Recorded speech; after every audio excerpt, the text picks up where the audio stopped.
Well, it's time now for our regular series on Europe's great bridges, and today we reach the Bosporus, the only bridge linking Europe with another continent. Every day a massive stream of vehicles brings people from the Asian side to the European part of Istanbul, where most of the jobs are to be found. The bridge is also symbolic, in a way, of Turkey's desire to be part of the European family. One end of this elegant bridge spanning the Bosporus is in Asia. The other is in Europe. Ülkü Ezin lives in the Asian part of Istanbul, but works on the European side. He's 62 years old and a tax advisor. Hundreds of thousands of people commute across the strait every day. Here on the Asian side, 30 years ago there used to be just a few houses with gardens. As soon as the first bridge opened across the Bosporus in 1973, the building boom began and property prices soared. There's heavy traffic on the approach road, but today, for a change, there's no jam. It doesn't take long to cross the 1.5-kilometer suspension bridge, the older of the two, over the Bosphorus. We go from one continent to another all the time. It's completely normal. Others have to travel thousands of kilometers to do so, while we make intercontinental trips twice a day. Before the bridges were built, if you took a car ferry to the other side, including waiting time, it took at least 3 hours. Near the newer bridge, named after Sultan Mehmet, who conquered Constantinople in 1453 and brought down the Byzantine Empire, Ibrahim Sertel and his passenger make the trip from Asia to Europe. He's been manning a ferry for half a century. Way back, we rowed our passengers across for 25 kurush. That's about 10 cents in euro terms. The bridges have deprived us of lots of passengers. But whenever they're doing building work up there, we get very busy.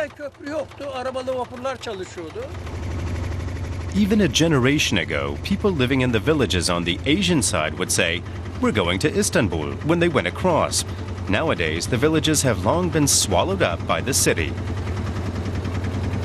60 meters up above, the roar of traffic never ends. It's certainly more relaxing to make the trip on Ibrahim Sertel's wooden-hulled cutter.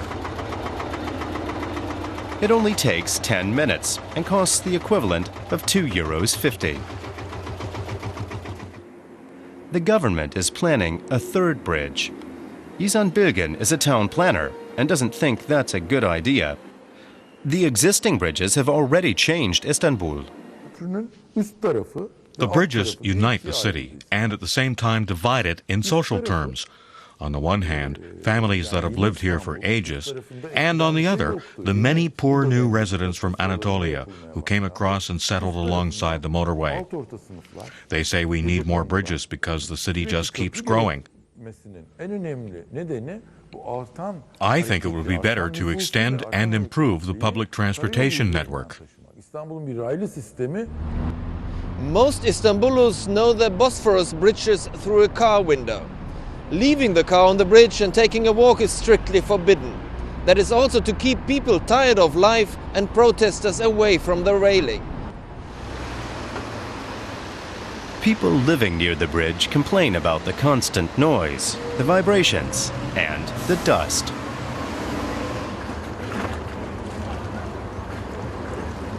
Visitors, however, tend to admire the bridge.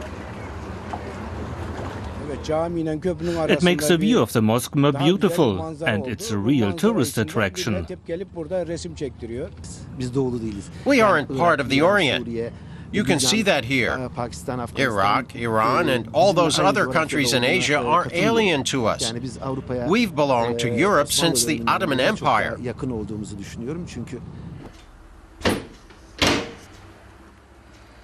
Ülkü Ezin works until 6 p.m. and then makes his way home to the other side.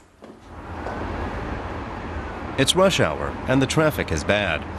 The bridge toll costs €1.80 and almost 200,000 cars cross each day. Ulku is going home to Asia, but he says Turkey must keep looking towards Europe.